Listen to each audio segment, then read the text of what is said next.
সুপ্রিয় শিক্ষার্থীরা, আজকে চলে এলাম তোমাদের এইচএসসি তথা এসএসসির অতি গুরুত্বপূর্ণ একটি টপিকস নিয়ে, যা হচ্ছে রাইট ফর্ম অফ ভার্বস। এই টপিকসটা অবশ্যই কম্পালসারি একটা টপিকস, এবং যে টপিকসটা নিয়ে তোমাদের অনেকের অনেক চিন্তা। অনেকে হয়তো খুব ভালো পারো, আর বেশিরভাগ স্টুডেন্টদেরই মনে হয় এটা নিয়ে একটু বেশ ভালোই দুশ্চিন্তা হয়। তো তোমাদের দুশ্চিন্তা দূর করা যায় কিনা দেখি। তোমার 4-5 মিনিটের মনোযোগ হতে পারে আজকের রাইট ফর্ম অফ ভার্বসের সমাধান। রাইট ফর্ম অফ ভার্বসে তোমরা অনেক রুলস পড়ে থাকো, অনেক রুলসের চর্চা করো, কিন্তু আমাদের ইংরেজি যেটা চায় মূলত, যে আমাদের রুলসের চর্চা চায় না, ওরা চায় ইংরেজির চর্চা। তুমি যদি ইংরেজির চর্চাটা করতে পারো, তাহলে আমার মনে হয় খুব সহজে এটার সমাধান করতে পারো। দেখি আমরা এভাবে সমাধান করা যায় কিনা। আমি এখানে একটা ছক লিখে রাখছি তোমাদের সুবিধার জন্য, তোমরা সুযোগ মতো এটার একটা স্ক্রিনশট নিয়ে নিতে পারো। তো আমার এই ছকটা আশা করা যায় তোমার প্রাথমিকভাবে 70 থেকে 80% প্রবলেমের সমাধান করবে। বাকি 20% আমরা তাও সমাধান করে দেব এই ভিডিওর সাথে বা পরবর্তী কোনো ভিডিওতে। দেখো এখন তাহলে এই যে ছকটা লেখা, আমি প্রথমে কি লিখেছি? প্রথমে লিখেছি ভিএম মানে ভার্বের মেইন ফর্ম। কোথায় কোথায় ভার্বের মেইন ফর্ম বসে? প্রথমে আছে টু, টু এর পরে সবসময় ভার্বের মেইন ফর্ম বসে। তারপরে লিখেছি ডু, ডু বলতে ডু এর যে কোনো ভার্ব, ডু, ডিড, ডাস। তো ডু নট হতে পারে, ডাজ নট হতে পারে, ডিড নট হতে পারে। যে কোনো ডু এর পরে ডু, ডিড, ডাজ বা do not, did not, does not, তারপরে কি বসবে? ভার্বের মেইন ফর্ম। তৃতীয়ত আমি যেটা লিখে রাখছি, এটা ছাড়া বলতে গেলে প্রশ্ন হয় না। কি লিখছি? মডালস। মডালস কোনগুলো বলে তোমরা হয়তো জানো অনেকেই, তারপরে বলি may, might, can, could, shall, should, will, would, এদেরকে মডালস বলা হয়। তো এই মডালস বা এই যে মে, মাইট, ক্যান, কুড, এরপরেও ভার্বের মেইন ফর্ম বসে। আসলে মডালস এর পরে এই যে বললাম ভার্বের মেইন ফর্ম বসে, এটার আরেকটা একুরেট টার্ম আছে, এটাকে অ্যাকচুয়ালি বলা হয় বেয়ার ইনফিনিটিভ। অনেকে এই টার্মটার সাথে পরিচিত না, তাই সহজভাবে বুঝতে পারো যে মডালস এর পরে বা মে, might, can, could, shall, should এর পরে ভার্বের মেইন ফর্ম বসে। এটা অত্যন্ত দরকারি নিয়ম। তারপরে আছে লেট, লেটের পরেও সবসময় ভার্বের মেইন ফর্ম বসে। এগুলোর পরে সাধারণত ভার্বের মেইন ফর্ম বসে। তারপরে আসি ভার্ব প্লাস আইএনজি কোথায় বসে। ভার্ব প্লাস আইএনজি এর মধ্যে প্রথমেই আছে প্রিপজিশন, অতি গুরুত্বপূর্ণ। প্রিপজিশনের পরে সবসময় ভার্বের সাথে আইএনজি বসে। তোমরা অনেকেই জানো প্রিপজিশন কোনগুলো। এই টু বাদে প্রিপজিশনগুলো, টু বাদে কোন প্রিপজিশনগুলো আছে? In, on, by, with, for, এগুলোকে প্রিপজিশন বলা হয়। এরপরে সবসময় কি হবে? ভার্ব প্লাস আইএনজি হবে। তারপরে কি আছে? হোয়াইল, ডব্লিউএইচই, ডব্লিউএইচআইএলই। হোয়াইল শব্দটার পরেও সবসময় ভার্বের সাথে আইএনজি বসবে। তারপরে আছে স্টপ, এটা তোমাদের অনেক পরিচিত শব্দ। তোমরা যখন খাতায় লিখতে থাকো, স্যার কি বলে? Stop right? না, কি বলে? Stop writing. কেন বলে? কারণ স্টপ ভার্বের পরে সবসময় ভার্বের সাথে আইএনজি বসে। তো এর পাশাপাশি স্টপ মানে কি? শেষ করা। তাহলে যার শেষ আছে তার শুরু আছে। তাহলে স্টার্ট মানে কি? শুরু করা। তো স্টপের পরে যদি ভার্ব প্লাস আইএনজি হয়, স্টার্টের পরেও ভার্ব প্লাস আইএনজি হবে। তোমাদের মনে রাখার সুবিধার্থে দুটো এক জায়গায় রাখলাম এবং এভাবে বললাম। তো এরপরে আছে কি? হেল্প। এখন এই হেল্প শব্দটা যে কোনো ভাবে থাকতে পারে, শুধু help, can not help, could not help. এই হেল্পের পরে আমি যে লিখে রাখছি যে কোনো হেল্প, এই হেল্পের পরে বা যে কোনো হেল্পের পরে কি হবে? Verb plus ING. ঠিক আছে দুইটা। তারপরে আসি এস বা ইএস কোথায় বসে। তোমরা ছোটবেলা থেকে যে নিয়মটা সবচেয়ে বেশি পড়েছো সেটাই এটা, কিন্তু সবচেয়ে বেশি ভুল যে জায়গায় হয় আমার মনে হয় সেটাও এটা। তো বলার পরেও অনেক সময় ভুল হয়ে যায়। সো এই নিয়মটা তোমরা একটু ভালোভাবে খেয়াল করবা। তো এখানে কি আছে? এখানে আমি আলাদাভাবে লিখে রাখছি যে থার্ড পারসন সিঙ্গুলার। কি লিখে রাখছি? Third person singular. এটা তো তোমরা জানো, ঠিক আছে, যে থার্ড পারসন কারা। ঠিক আছে, তারপর বলি যে আমি, আমরা, তুমি, তোমরা, এটা বাদে বাকি সবই হলো থার্ড পারসন। এখন আমি কি লিখে রাখছি, থার্ড পারসন সিঙ্গুলার যখন হবে তখন ভার্বের সাথে এস বাই এস হবে। এখন থার্ড পারসন সিঙ্গুলার কারা হয় আমি কয়েকটা লিখে রাখছি। এই যে হি হয়, শি হয়, ইট হয়, বা যে কোনো নাম, এরা থার্ড পারসন সিঙ্গুলার হয়। এদের পরে কি হয়, সব সময় ভার্বের সাথে এস বাই এস যুক্ত হয়। এখন তারপরে আসলো কি, ভার্বের পাস্ট ফর্ম V2 যেটাকে বলি। এখন V2, তো যখন একটা শূন্যস্থান প্রথমেই তোমাকে ক্লু দেবে যে এটা পাস্ট টেন্সে হবে, তো সাধারণত হয় শূন্যস্থানটা তোমার প্রেজেন্ট টেন্সে আসে অথবা শূন্যস্থানটা পাস্ট টেন্সে আসে। এই জন্য এই রুলসটার সাথে আমি লিখে রাখছি প্রেজেন্ট, আর এই রুলসটা V2 মানে তো পাস্ট, তো হয় প্রেজেন্টে যাবে নয় পাস্টে যাবে। এই দুইটারে আমি বলি অনেক সময় মজা করে বলি যেন ব্রাজিল এবং আর্জেন্টিনা, হয় এ পক্ষে যাবে নয় এ পক্ষে যাবে। তো কোন পক্ষে যাবে তা প্রেজেন্টে যাবে নাকি ব্রাজিলের পক্ষে পাস্টে যাবে, কিভাবে ক্লু দিবে? ঠিক আছে, এই পাস্ট টেন্সের এই নিয়মটা বলি। ঠিক আছে, তো অবশ্যই যে আর্টিকেল বা যে শূন্যস্থানের যে প্যাসেজটা দিবে তার শুরুতে প্রথমেই হয়তো অনস এই শব্দটা বলা থাকতে পারে, এর অর্থ একদা। আমরা জানি অনস আপন এ টাইম এরকম শব্দ থাকে, সেটা থাকলে কি হবে, ভার্বের পাস্ট ফর্ম। অথবা কি ক্লু দেবে, লাস্ট দ্বারা যে কোনো শব্দ। লাস্ট দ্বারা যে কোনো শব্দ বলতে কি বোঝায়, যেমন last minute, last second, last year, last week, last month, এগুলো সবগুলো দ্বারাই অতীতকে বোঝায়, অর্থাৎ পাস্ট টেন্সকে বোঝায়। অর্থাৎ এই লাস্ট দ্বারা কোনো শব্দ থাকলেও সেটাও আমার টেন্সটা V2 হবে বা ভার্বের পাস্ট ফর্ম হবে। তারপরে কি, এই দুইটা অত্যন্ত গুরুত্বপূর্ণ। এই যে ইট ইজ টাইম এবং ইট ইজ হাই টাইম, এটা তোমাদের কমপ্লিটিং সেন্টেন্সেও লাগবে, রাইট ফর্ম অফ ভার্বসেও লাগবে। তোমরা একটা টপিকসের সাথে আর একটা টপিকস যদি একটু এঙ্গেজ করে পড়তে পারো, তোমাদের সেই পড়াটা বেশি অর্থবহ হবে। তো এখন এই ইট ইজ টাইম বা ইট ইজ হাই টাইম, এটা থাকলেও ভার্বের পাস্ট ফর্ম বা V2 হবে। এখন একদম শেষে আছে V3। V3 কোথায় হবে? V3 হবে প্রথমেই হ্যাভ ভার্ব। তো হ্যাভ ভার্বে আছে কি কি, হ্যাভ আছে, হ্যাজ আছে, হ্যাড আছে। যে কোনো হ্যাভ ভার্বের পরে V3 হবে। তারপরে হ্যাভ থেকে আমরা করতে পারি হ্যাভিং, তার মানে হ্যাভের পরেও V3, হ্যাভিং এর পরেও V3। এই হ্যাভ থেকেই কিন্তু আমি হ্যাভিংটা মনে রাখতে পারি। তারপরে কি আছে, তারপরে আছে বিইং, হ্যাভিং, তারপরে আছে বিইং, যে বিইং এর পরেও আমাদের V3 হবে। এবং একদম শেষে লেখা আছে যে যে কোনো বি বলতে can be, could be, should be, would be, এই যে কোনো বি এর পরেও V3 হবে। এখন এইগুলোকে কাজে লাগিয়ে, ঠিক আছে, এগুলোকে মনে রেখে আমি বোর্ডের প্রশ্ন সলভ করতে পারি। যেহেতু সামনে এইচএসসি পরীক্ষা, আমি এইচএসসিতে বারবার আসে একটা প্রশ্ন সলভ করে দেব। এটা যে শুধু এইচএসসিতে আসছে এমন না, এই সেম টপিকসটা এসএসসিতেও অনেকবার আসছে। আসলে রাইট ফর্ম অফ ভার্বস এসএসসিতেও আছে, এইচএসসিতেও আছে, এটা তোমাদের একই। এখন আমি একটা বোর্ড কোশ্চেনের সলিউশন তোমাদের করে দেব। এখন এখানে একটা বোর্ড কোশ্চেন দেওয়া হয়েছে, তো বারবার আসা একটা এইচএসসির বোর্ড কোশ্চেন, সম্ভবত চট্টগ্রাম বোর্ড 2023 সহ আরো বেশ কয়েকবার আসছে। এটা যে শুধু এইচএসসিতে আসছে এমন না, এসএসসিতেও বারবার আসা একটা প্রশ্ন। এখন আগে যে আমি বললাম আমার এই বক্সটা, ছোট্ট বক্সটা থেকে কিভাবে 70 থেকে 80% প্রশ্ন সলভ করা যায় সেটাই দেখব, আর বাকি 20% আমাদের আর একটা দুইটা নিয়মের মধ্যে হয়ে যাবে। তো আসুন প্রশ্নটা সলভ করি।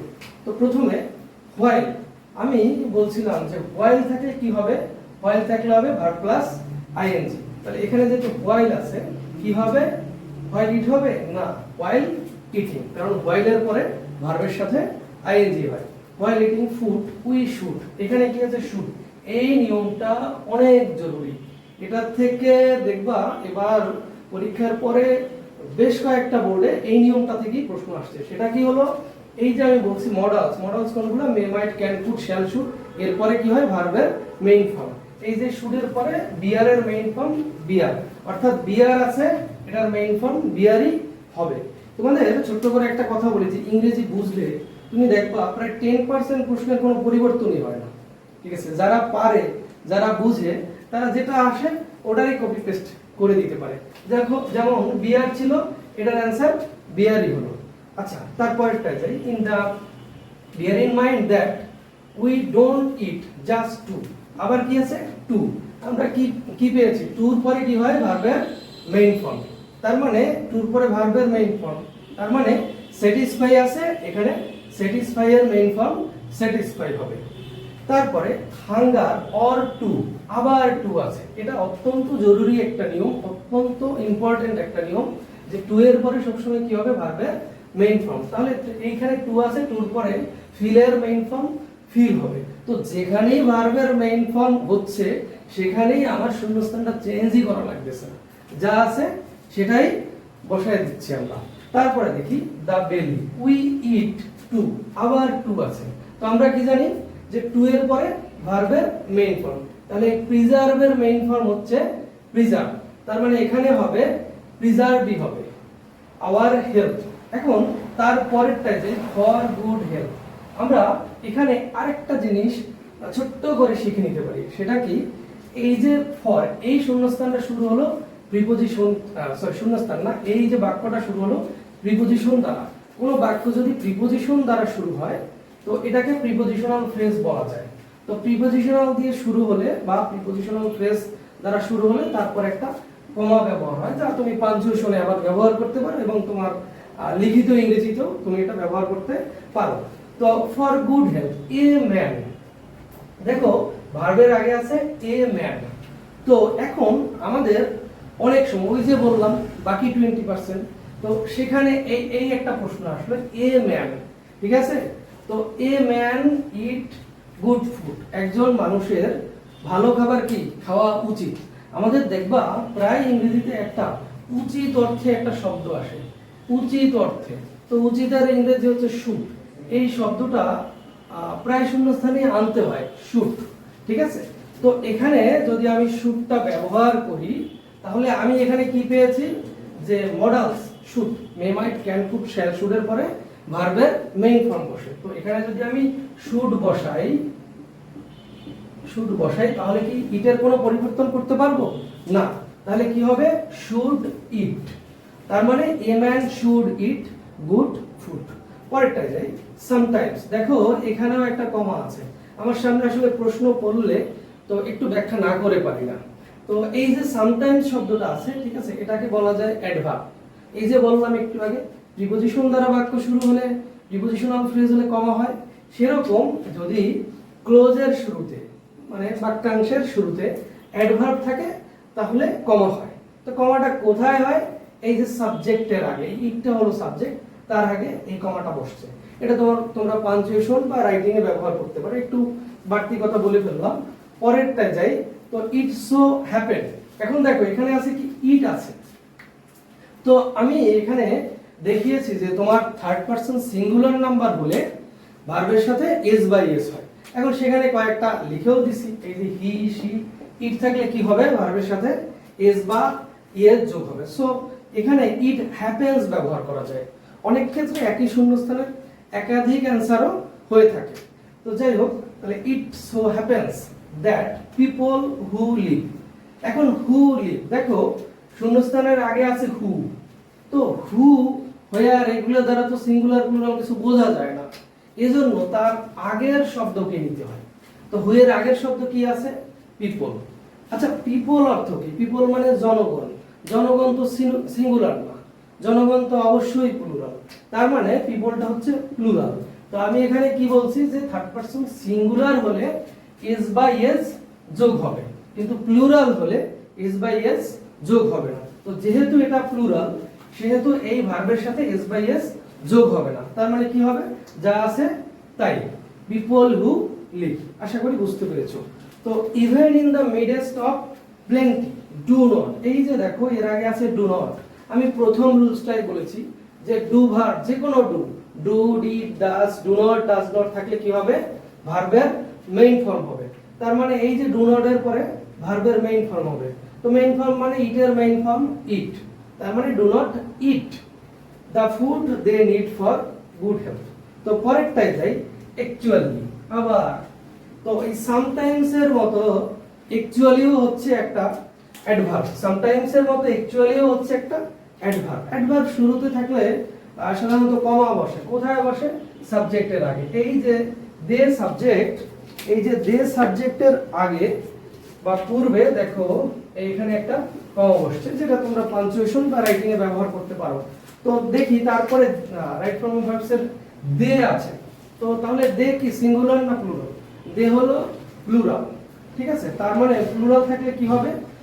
প্লুরাল থাকলে দের সাথে হ্যাভ হবে। দে হ্যাভ আছে এবং হ্যাভই হবে। তো যদি এটা থার্ড পারসন সিঙ্গুলার হইতো হি, শি বা ইট, তাহলে কিন্তু হ্যাভটাকে চেঞ্জ করে হ্যাজ করার দরকার ছিল। তো এখানে দে হ্যাভ আছে এবং হ্যাভই হবে। They have no knowledge of health and nutrition. তো they don't know how to. দেখো আবার আছে টু, বহুল ব্যবহৃত একটা নিয়ম হচ্ছে টু এর পরে ভার্বের মেইন ফর্ম বসে। তো টু আছে, তো টুর পরে কি হবে? ভার্বের মেইন ফর্ম হবে। তাহলে সিলেক্টের মেইন ফর্ম হচ্ছে সিলেক্ট। তার মানে এখানে आंसर হবে select. Select A balanced diet from the many foods that. এখন দেখো এর আগে এই যে হু একটা শব্দ ছিল, আমরা তার আগের শব্দটাকে নিয়েছি সিঙ্গুলার না প্লুরাল? এখানে আছে দ্যাট। এখন দ্যাট দ্বারা তো সিঙ্গুলার বা প্লুরাল কিছু বোঝা যায় না, ঠিক আছে। এখন দ্যাট এর আগের শব্দটা আছে ফুডস, মেনি ফুডস। তাহলে এই মেনি ফুডস কি সিঙ্গুলার না প্লুরাল? অবশ্যই প্লুরাল। তো তাহলে এই যে বি, বি বলতে বোঝায় এম ইজ আর। তাহলে মেনি ফুডস যেহেতু প্লুরাল, আমরা কি নেব? আমরা অবশ্যই আর নেব। যদি এখানে ফুডস না থেকে ফুড থাকতো তাহলে হয়তো আমরা এখানে ইজ নিতাম। তো যাই হোক, এখানে কি হবে? আর হবে, যে many foods that R available to them. এখন পরেরটায় যে দেখো বিসাইডস। আবার দেখো একই নিয়ম একই শূন্যস্থানের মধ্যে বারবার আসে। কেন বললাম? যে একবার সামটাইমস অ্যাডভার্ব হিসেবে শুরুতে বসতে কমা হয়েছে, তারপরে অ্যাকচুয়ালি অ্যাডভার্ব হিসেবে ক্লজের শুরুতে বসছে কমা হয়েছে। এখানে আরেকটা শব্দ, তোমাদের এই শব্দটা হয়তো খুবই কমন, বিসাইডস, কিন্তু এখানে একটা পার্থক্য আছে যে বিসাইড এবং বিসাইডস। এই বিসাইডস শব্দের অর্থ হচ্ছে এছাড়াও। এটা অ্যাডভার্ব হিসেবে ক্লজের শুরুতে বসতে পারে। তো অ্যাডভার্ব হিসেবে ক্লজের শুরুতে বসলে একটা কমা বসতে পারে। তো এই কমা বসলো। Besides foods are being. এই যে দেখো এখানে আছে বিইং।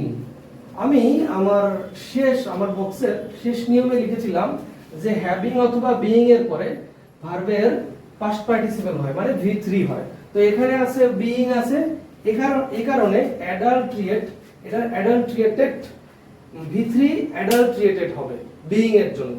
তাহলে কি হলো? Foods are being adulterated in many ways nowadays. তো ফুল স্টপ। তারপরে আছে সো। দেখো একই নিয়মের আবার পুনরাবৃত্তি বলা যায় যে সো শুরুতে আছে। তো সো শুরুতে থাকার পর কি হলো? একটা কমা বসলো এই যে ইট সাবজেক্টের আগে। তো যাই হোক, তারপরে কি আছে? It is high time. তো আমার বক্সে এই নিয়মটা আছে যে ইট ইজ টাইম বা ইট ইজ হাই টাইম থাকলে অবশ্যই ভার্বের পাস্ট ফর্ম বসবে। তাহলে ইট ইজ হাই টাইম আছে, এই জন্য কি বসবে? সিলেক্টের পাস্ট ফর্ম সিলেক্টেড বসবে। তাহলে কি হবে? It is high time we selected right kind of foods for avoiding health hazards. আশা করি তোমরা আলোচনাটি বুঝতে পেরেছো। তো এখানে আমি যে জিনিসটা উল্লেখ করলাম তা হলো যে একটা ছোট্ট বক্সের মাধ্যমে 70 থেকে 80% তোমার কারেক্ট করা যায়। বাকি যে 20% তার কথাও কিন্তু আমি আমার এই আলোচনার মধ্যে বলেছি। তো এখন ব্যাপার হচ্ছে এই রাইট ফর্ম অফ ভার্ব, যদিও আমি এইচএসসি এক্সাম সামনে, এইচএসসি এক্সামকে টার্গেট করে কথা এই শূন্যস্থানটা সলভ করেছি, বাট এই right form of verb SSC তেও আছে, এইচএসসি তেও আছে। তো একটা জিনিস তুমি যদি ভালোভাবে পড়ো, এসএসসি তে পড়লে সেটা এসএসসি এবং এইচএসসি সব পরীক্ষায় তুমি তোমার প্রশ্নের সমাধান করতে পারবে। তো সুপ্রিয় শিক্ষার্থীরা, আমি বক্সের শূন্যস্থানগুলোর সমাধান তোমাদের করে দিয়েছি। তো তোমরা এখন এই কাজটা আরো ইফেক্টিভ করার জন্য, আরো ইম্প্যাক্টফুল করার জন্য যা করতে পারো, এটার একটা স্ক্রিনশট নিয়ে তারপরে এটার সমাধান করে তোমরা কমেন্ট বক্সে কমেন্ট করতে পারো। এবং কারো যদি কোনো সমস্যা থাকে যে কেন কোন লজিকে এই উত্তরটা হলো, তোমরা কমেন্ট বক্সে প্রশ্ন করবে, আশা করি সঠিক উত্তর পাবে। Thank you.